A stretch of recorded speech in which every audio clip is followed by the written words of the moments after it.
Welcome again. നമ്മൾ generic brand അല്ലെങ്കിൽ manufacturer brand ആ ബ്രാൻഡഡ് പ്രോഡക്ട്സുകൾ വിൽക്കുന്നതിനെ കുറിച്ചുള്ള അഡ്വാൻറ്റേജുകളും ഡിസ്അഡ്വാൻറ്റേജുകളാണ് പറഞ്ഞു വന്നത്. സോ നമ്മളിനി എങ്ങനെയാണ് മാനുഫാക്ചറേഴ്സ് ബ്രാൻഡ് ആയിട്ടുള്ള പ്രോഡക്റ്റുകളെ സോഴ്സ് ചെയ്യാന്നുള്ളതാണ് നമ്മൾ ഈ ഒരു ചാപ്റ്ററിൽ നമ്മൾ വിശദമായിട്ട് ചർച്ച ചെയ്യുന്നത്. ജനറിക് ബ്രാൻഡ് എന്നത് കൊണ്ട് ഉദ്ദേശിക്കുന്നതും മാനുഫാക്ചറേഴ്സ് ബ്രാൻഡ് തന്നെയാണ്. കാരണം നമുക്കറിയാം ഓൾറെഡി പ്രീ മെയ്ഡ് ആയിട്ടുള്ള പ്രോഡക്ട്സുകളാണ് മാനുഫാക്ചറർ ബ്രാൻഡ്. അതായത് നമുക്ക് വേണ്ടി ഉണ്ടാക്കുന്നതല്ല, മറിച്ച് ഓൾറെഡി ഒരു മാനുഫാക്ചറർ ഉണ്ടാക്കി വിൽപ്പനക്കായിട്ട് റെഡി ആയിട്ടുള്ള പ്രോഡക്ട്സുകളാണ്. അതുകൊണ്ട് തന്നെ അത് ആർക്ക് വേണമെങ്കിലും വാങ്ങി വിൽക്കാൻ പറ്റുന്ന ഒന്നായതുകൊണ്ട് നമ്മളതിനെ ജനറിക് ആയ പ്രോഡക്റ്റ് ആയിട്ട് നമ്മളതിനെ കാണുന്നു.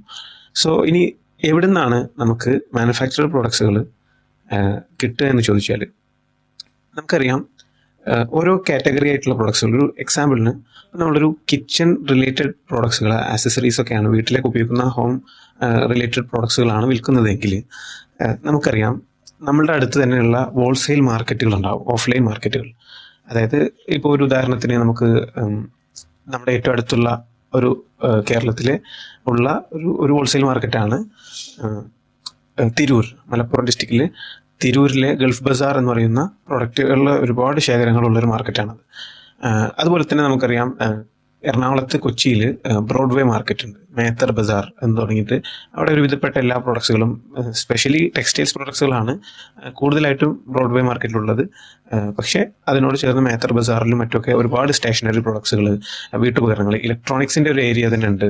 അങ്ങനെ വലിയൊരു മാർക്കറ്റ് എറണാകുളത്തുണ്ട്.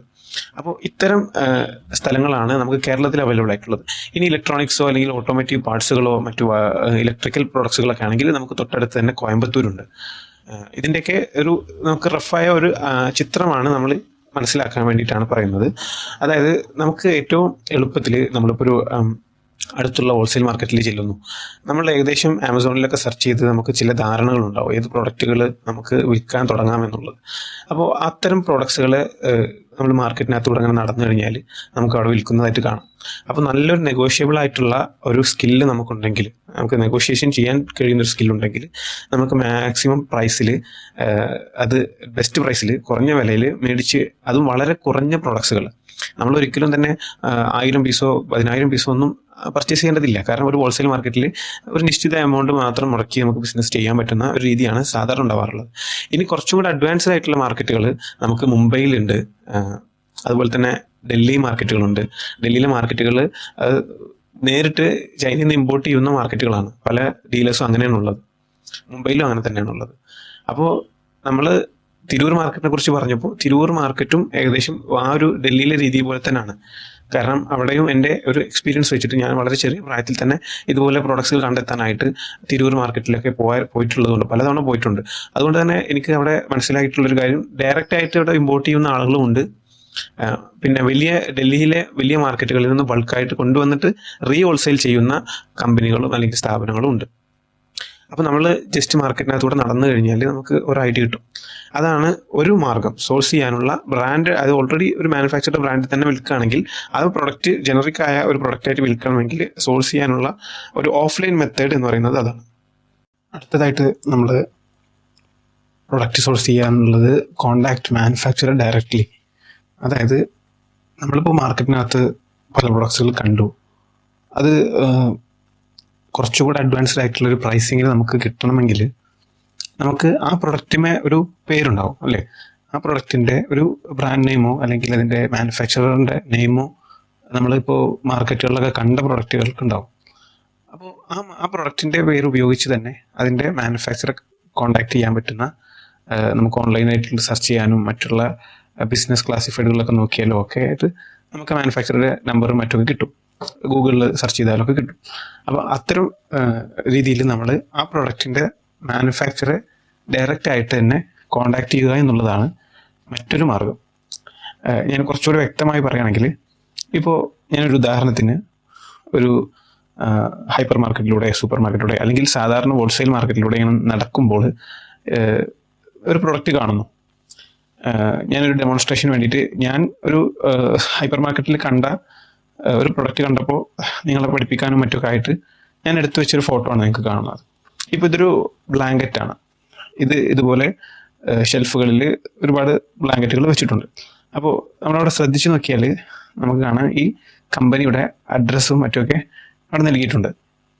ഓക്കെ, ഈ അഡ്രസ്സിൽ ഇപ്പോൾ സത്യത്തിൽ ഇതൊരു പ്രൈവറ്റ് ലേബൽ പ്രൊഡക്റ്റ് ആണ്. ഇതിൻ്റെ ഒറിജിനൽ ബ്രാൻഡ് സെല്ലർ ഇതൊരു പ്രൈവറ്റ് ലേബലിങ്ങിലൂടെയാണ് ഓഫ്ലൈനായിട്ട് സൂപ്പർ മാർക്കറ്റിൽ വിൽക്കുന്നത്.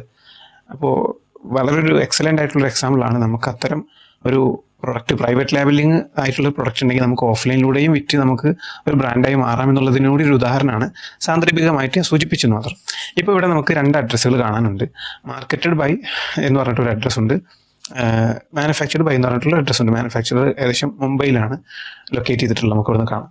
ഇത് സത്യത്തിൽ ഒരു പ്രൈവറ്റ് ലേബലിംഗ് പ്രൊഡക്റ്റ് ആണ്. മറ്റൊരു കമ്പനിയാണ് മാനുഫാക്ചർ ചെയ്തിട്ടുള്ളത്. അത് പ്രൈവറ്റ് ലേബലിംഗ് എന്താണെന്നുള്ളത് നമുക്ക് എക്സ്ക്ലൂസീവ് ആയിട്ടുള്ള അതിൻ്റെ ചാപ്റ്ററിൽ വിശദമായിട്ട് ചർച്ച ചെയ്യാം. സോ ഇവിടെ നമ്മൾ ഉദ്ദേശിക്കുന്നത്, ഇപ്പോൾ ഈ ഒരു പ്രൊഡക്റ്റിന് നമുക്ക് ഇതിൻ്റെ ഒരു അഡ്രസ്സ് കിട്ടി, ഇതിൻ്റെ സെല്ലർ ആരാണ്, ഇതിൻ്റെ പിന്നെ ഏത് കമ്പനിയാണ് ഇത് വിൽക്കുന്നത്, നമുക്ക് അഡ്രസ്സ് കിട്ടി. ഇത് നമുക്ക് ഓഫ്ലൈനായിട്ട് മാർക്കറ്റിലൂടെ നടക്കുമ്പോൾ ഏത് പ്രൊഡക്റ്റിനും, ഞാനൊരു ഉദാഹരണത്തിന് ഈ ഒരു പ്രൊഡക്റ്റ് കാണിച്ചെങ്കിലും നിങ്ങൾക്ക് ഏത് പ്രൊഡക്റ്റ് വേണമെങ്കിലും നിങ്ങൾ ലിസ്റ്റ് ചെയ്യാൻ ഉദ്ദേശിക്കുന്ന, സെല് ചെയ്യാൻ ഉദ്ദേശിക്കുന്ന ഏതൊരു പ്രൊഡക്റ്റും ചൂസ് ചെയ്യാം.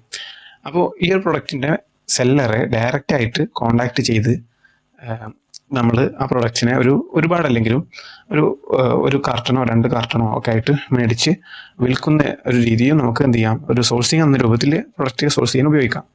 അത് നമുക്ക് പ്രത്യേകിച്ച് നമ്മളുടെ ബ്രാൻഡിലോ നല്ല വിൽക്കുന്നത് എന്നതുകൊണ്ട് കൂടുതൽ ഫോർമാലിറ്റികളിലൊന്നും ഇല്ലാതെ തന്നെ നമുക്ക് പലപ്പോഴും അത്തരം മാനുഫാക്ചറേഴ്സ് നമ്മളായിട്ട് ഡീൽ ചെയ്യാൻ തയ്യാറാവും.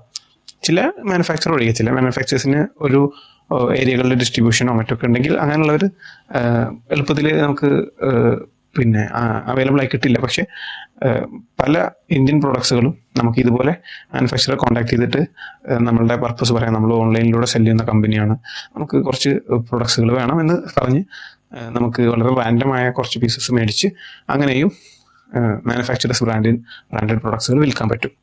അതാണ് പിന്നെ നമ്മളിപ്പോൾ കണ്ട ഒരു മെത്തേഡ്. ഇനി അടുത്തതായിട്ട് B2B വെബ്സൈറ്റുകളാണ്. B2B വെബ്സൈറ്റ്സുകൾ നമുക്കറിയാം, ഹോൾസെയിൽ ആയിട്ടുള്ള പ്രോഡക്ട്സുകൾ സോഴ്സ് ചെയ്യാനായിട്ട് നമ്മൾ ഓൺലൈനിൽ ഉപയോഗിക്കുന്ന മാർഗ്ഗമാണ് B2B വെബ്സൈറ്റുകൾ. ഇത്തരം B2B വെബ്സൈറ്റുകളിൽ ഏറ്റവും പോപ്പുലർ ആയിട്ട് നിങ്ങൾക്കറിയാം ഇന്ത്യ മാർട്ട് ഉണ്ട്, അതുപോലെ തന്നെ ട്രേഡ് ഇന്ത്യ ഉണ്ട്, എക്സ്പോർട്ടേഴ്സ് ഇന്ത്യ ഉണ്ട്, അതുപോലെ ജസ്റ്റ് ഡയൽ ഇപ്പോൾ അടുത്ത കാലത്താണ് ഒരു B2B വെബ്സൈറ്റായി മാറിയത്. പക്ഷേ കുറെ കൂടെ എഫക്റ്റീവാണ് ജസ്റ്റ് ഡയൽ, കാരണം അതിൻ്റെ പുതിയതായതുകൊണ്ട് തന്നെ, പ്രത്യേകിച്ച് ഇതൊരു റിലയൻസുമായിട്ട് അലൈഡായിട്ട് കൊളാബറേറ്റ് ചെയ്തിട്ടുള്ള ഒരു കമ്പനി ആയതുകൊണ്ടൊക്കെ അതിൻ്റെ സ്റ്റാൻഡേർഡ് ഇപ്പോൾ വളരെയധികം ഉയർന്നിട്ടുണ്ട്. അതിൽ നമുക്കൊരു സപ്ലയറെ കണ്ടെത്താനും കോൺടാക്ട് ചെയ്യാനൊക്കെ കുറെ കൂടെ എളുപ്പമാണ് ഇന്ത്യ മാർട്ടിനെ അപേക്ഷിച്ച്. പക്ഷേ ഇന്ത്യ മാർട്ട് കുറേ കാലമായിട്ട് നമ്മുടെ ഇന്ത്യയിൽ ഈ ഒരു സെക്ടറിൽ വർക്ക് ചെയ്യുന്നതുകൊണ്ട് ഏറ്റവും അധികം പോപ്പുലാരിറ്റി അവർക്കാണ്. എന്നിരുന്നാലും ഇത്തരം B2B വെബ്സൈറ്റുകളിലൂടെ നമുക്ക് ഇന്ത്യയിലുള്ള സെല്ലർമാരെ കണ്ടെത്തി നമുക്കൊരു മാനുഫാക്ചർ ബ്രാൻഡിനെ ഇതുപോലെ തന്നെ 1-2 കാർട്ടൺ അവിടുന്ന് മേടിച്ച് വിൽക്കാം. ഞാൻ തുടക്കത്തിൽ വളരെ വർഷങ്ങൾക്ക് മുമ്പ് 7 വർഷം കൊണ്ടായി ഏകദേശം, അതായത് 2017 ആമസോണിൽ ഫസ്റ്റ് എൻ്റെ പ്രോഡക്റ്റ് ലോഞ്ച് ചെയ്യാൻ ഞാൻ ഉപയോഗിച്ച മെത്തേഡും അങ്ങനെ തന്നെയാണ്. കാരണം അന്ന് പ്രൈവറ്റ് ലേബലിംഗ് ബിസിനസ് ഇല്ലാത്തത് കൊണ്ടല്ല, പക്ഷേ ഒരു ചെറിയ കുറച്ച് പ്രോഡക്ട്സുകൾ മേടിച്ച് ഞാൻ ഓൺലൈൻ ബിസിനസ്സിലേക്ക് കൂടുതൽ ഒരു നോളജ് കിട്ടാൻ വേണ്ടി, ഒരു എൻട്രി കിട്ടാൻ വേണ്ടിയിട്ടൊക്കെ ഞാനൊരു പ്രൊഡക്റ്റ് ഇതുപോലെ ഡൽഹിയിൽ നിന്ന് ഉള്ള ഒരു സെല്ലറിൽ നിന്ന് മേടിച്ചിട്ടാണ് ചെയ്തത്. പക്ഷേ അത് ഫെയിൽ ആവുക ചെയ്തത്, ആ പ്രൊഡക്റ്റ് ഫെയിൽ ആവുകയാണ് ചെയ്തത്. കാരണം നമ്മൾ നേരത്തെ പറഞ്ഞിരുന്നു, മാനുഫാക്ചറർ ബ്രാൻഡിന് ഒരുപാട് ഡിസഡ്വാൻറ്റേജ് ഉണ്ട്, പ്രത്യേകിച്ച് ലോ മാർജിൻ ആയിരിക്കും, അങ്ങനെയൊക്കെയുള്ള പ്രശ്നങ്ങളുണ്ട്. സോ നിങ്ങൾക്ക് ഇതിൽ ഏത് മെത്തേഡുകൾ ഉപയോഗിക്കാം. നമുക്ക് ഇപ്പോൾ മാനുഫാക്ചർ ബ്രാൻഡ് എന്ന സെക്ടറിനെ ഫോക്കസ് ചെയ്തിട്ടാണ് നിങ്ങൾ സെയിലെങ്കിൽ ഈ 3 രൂപത്തിൽ നിങ്ങൾക്ക് പ്രോഡക്ട്സുകൾ സോഴ്സ് ചെയ്യാം. നമ്മൾ പറഞ്ഞു, ഒന്നുകൂടെ റീക്യാപ്പ് ചെയ്യാം. അതായത് ഒരു ട്രഡീഷണൽ ഹോൾസെയിൽ മാർക്കറ്റുകളിലൂടെ സോഴ്സ് ചെയ്യാം, അല്ലെങ്കിൽ ഒരു പ്രൊഡക്റ്റ് നമ്മുടെ കയ്യിൽ കിട്ടിയാൽ പ്രൊഡക്റ്റിൻ്റെ മാനുഫാക്ചർ ആരാണോ, അല്ലെങ്കിൽ അതിൻ്റെ കമ്പനി, അതിൻ്റെ ബ്രാൻഡ് നെയിം ഏതാണോ, അത് ഉപയോഗിച്ച് അവരെ ഡയറക്റ്റായിട്ട് കോൺടാക്ട് ചെയ്ത് നമുക്ക് കുറച്ച് പ്രോഡക്ട്സുകൾ സ്റ്റോക്ക് മേടിച്ച് അങ്ങനെയും ചെയ്യാം. അതുപോലെ തന്നെ നമുക്ക് B2B വെബ്സൈറ്റുകളിലൂടെ നമുക്ക് ഹോൾസെയിലേഴ്സിനെ അല്ലെങ്കിൽ മാനുഫാക്ചറേഴ്സിനെ ഡയറക്റ്റായിട്ട് കണ്ടെത്തി അങ്ങനെയും വിൽക്കാം.